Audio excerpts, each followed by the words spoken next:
வணக்கம். G news 24x7 செய்திகளுக்காக செய்தி வாசிப்பவர் உதயகுமார். அரக்கோணம் ஸ்ரீ ராமபக்த ஆஞ்சநேயர் ஆலயத்தில் 4ஆம் ஆண்டு அன்னதானம் வழங்கும் நிகழ்ச்சி நடைபெற்றது. ராணிப்பேட்டை மாவட்டம் அரக்கோணம் ரயில் நிலையம் எதிரில் ஸ்ரீ ராமபக்த ஆஞ்சநேயர் மற்றும் ஸ்ரீ ஸ்வர்ணகர்ஷ்ண பைரவர் ஆலயம் உள்ளது. இந்த ஆலயத்தில் சனிக்கிழமை மற்றும் விசேஷ நாட்களில் அபிஷேகம், அலங்காரம் மற்றும் தூப தீப ஆராதனை உள்ளிட்ட நிகழ்ச்சிகள் நடைபெற்று வருகிறது. மேலும் ஆண்டுதோறும் அன்னதானம் வழங்கும் நிகழ்ச்சி சிறப்பாக நடைபெற்று வருகிறது.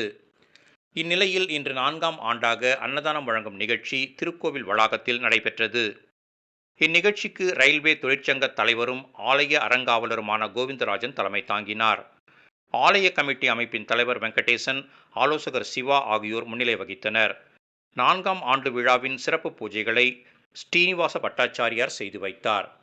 இந்நிகழ்ச்சியில் கொடையாளர்கள், தேங்காய் மற்றும் வாழை மண்டி உரிமையாளர்கள் அர்ஜுனன், குமரன், ஸ்ரீவாரி என்டர்பிரைசஸ் மற்றும் municipal contractor Lakshmipathi, Srivardhaman jewellers Deepak, LIC ஆலோசகர் பாலாஜி மற்றும் ரயில்வே தொழிலாளர்கள், சுற்று வட்டாரத்தைச் சேர்ந்த ஏராளமான பக்தர்கள் கலந்து கொண்டனர்.